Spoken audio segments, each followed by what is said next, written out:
Okay, so as promised, I am dropping more NFL content this season. Like a lot more. So if you're not subbed yet, be sure to hit that sub button, click the notification bell so you get notifications for all these videos. I'm gonna be doing a lot of videos. Now, with this video, I want to talk about two things. One involves the Texans, the other one doesn't involve the Texans, but I mean, the first one somewhat involves the Texans. It's got more to do with, I guess, the Cardinals now because DeAndre Hopkins is on the Cardinals, but DeAndre Hopkins did get his contract extension that he wanted. And it's an average of 27 mil a year for 2 years. So it's a 5 year deal. I'm not entirely sure how it's structured. It might just be, 2 more years and like the extra money that he got spread out over all 5 of those years. But still, regardless, DeAndre Hopkins is like the highest paid wide receiver in football, and rightfully so, man. DeAndre Hopkins, in my opinion, is the best wide receiver in the NFL. Michael Thomas, he's nice, but he cries too much. He's a crybaby, not. But Michael Thomas, he's nice, but if he didn't have Breeze, could you say he would be performing the same way he performed last year? Julio Jones, I love Julio. Julio Jones is nice, but if he didn't have Matt Ryan for his whole career, could you say he'd be performing how he performs every year? DeAndre Hopkins, he had Watson these past 2 years, and somewhat the year prior in 2017. But DeAndre Hopkins got it done with Brian Hoyer, Ryan Mallett, Tom Savage, Case Keenum, the ghost of Matt Schaub, all these guys, Brock Osweiler. Like, DeAndre Hopkins performed well despite who he had at quarterback. And in my opinion, that is what makes DeAndre Hopkins the best wide receiver in football. And obviously he makes all these amazing catches. I think he has the best catch radius in the NFL. The catches he makes are insane, and I also think he has the best hands in the NFL to go with his insane catch radius. And his body control is just crazy good, and his sideline catches, they're amazing. Like, you'd be like, how in the world did he get his feet in? Like, he probably has like the best toe drag swag in the NFL out of any wide receiver. Like, he is good. So, was DeAndre worth that contract? I think he was, man. Like, he is the best wide receiver in football, and when we signed him, he was, I think, like the second highest paid wide receiver, but like the price for wide receivers like went up tremendously like immediately after we signed him. So the rules, how they go. Good player gets paid, other players get paid more. Like, for example, Keenan Allen, and it is not a diss at Keenan Allen. Keenan Allen is definitely a very good receiver, but he ain't no D-Hop, Julio, or Michael Thomas, so he got paid. He got 20 mil a year on average. Once I saw him get that, I knew D-Hop was going to get paid a lot. And, I'd say rightfully so. He deserves it. Now, where do the Texans come into this? Well, look, obviously, when the Texans traded DeAndre Hopkins, everyone was pissed. And rightfully so, I feel like, at the time. Rightfully so.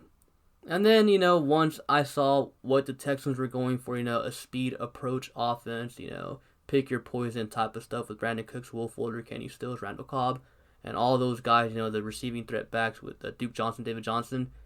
Once I saw that, I was like, okay, I can see where they're going. D-Hop didn't fit what they were trying to do, but I still think we could have gotten more for DeAndre Hopkins.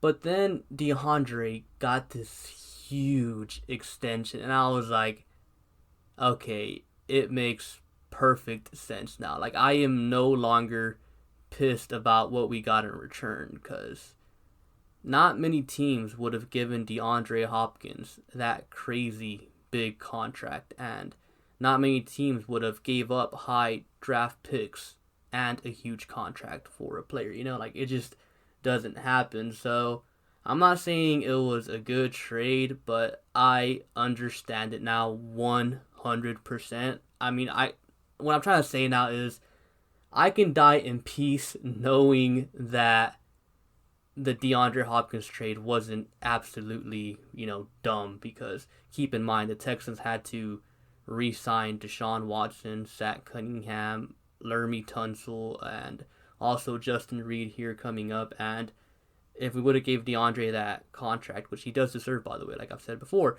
we wouldn't have been able to re-sign said players. So I understand it. It sucks, but there's a cap space in the NFL, except for teams like the Chiefs. F the Chiefs, by the way. But yeah, that's enough about D-Hop, because I did have some people asking me about D-Hop, so thought I'd answer that. And next thing, this one sucks, man. Von Miller out for the year. Anytime a great player like Von Miller is lost for the season, it just sucks, man. You like to see good players play in the NFL, obviously. And when it's a guy like Von Miller who does everything right, it just sucks even more, because Von Miller is never on the news for any bad things or anything. He's always doing the right things, on the field and off the field.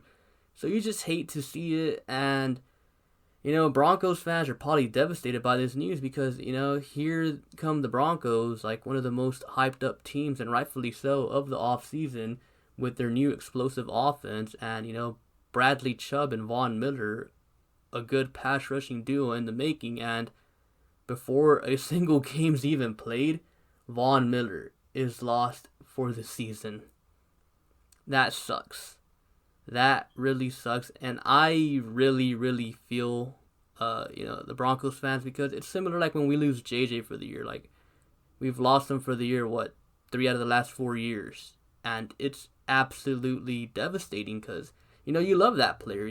We love JJ just as much as they love Von Miller, and honestly, as a huge NFL fan, I always say this, I'm an NFL fan first before a Texans fan, so yeah, losing Von Miller for the year absolutely sucks. And I was really, really looking forward to watching this Denver Broncos team. Now, I'm not saying their season's over by any means.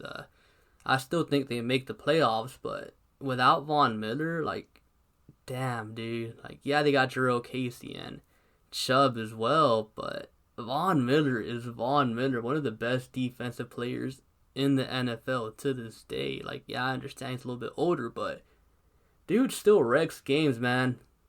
It sucks though. Hopefully he comes back strong next year and has a defensive player of the year type year, because I think he deserves it, man.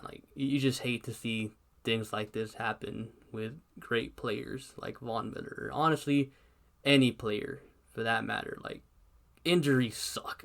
I just hate injuries. I wish Roger Goodell can just turn injuries off. I don't understand why he don't turn injuries off, but yeah, that's all I have for you guys for today. Just a few little big things I wanted to talk to you guys about, and yeah, be sure to like and subscribe. Thank you for watching, and I'll catch you guys later. Peace. Well, that was supposed to be the end of the video, but this morning Jalen Ramsey signed an extension with the LA Rams. Now, it's a 5-year extension worth $105 million, an average of $21 million a year, making him by far the highest paid corner. And deserved, man. It is very well deserved. Jalen Ramsey is the best corner in the NFL, in my opinion. Yeah, some people are going to say, oh, he didn't play that well in LA this past year, but I mean, he got traded in week 8. He had to move to a new city, play in a different scheme with brand new players all around him. Did you really think he was gonna do amazing right off the bat? That's extremely unrealistic. But yeah, I just thought I had to talk about this as well, since it is pretty big news, because a lot of people thought Jalen Ramsey was gonna hit the open market, but looks like he's staying in LA now. Very well deserved for him. Like I said, best corner in the NFL in my opinion. and now the highest paid corner as well. But yeah, like I said, thank you for watching, and I'll catch you guys later. Peace.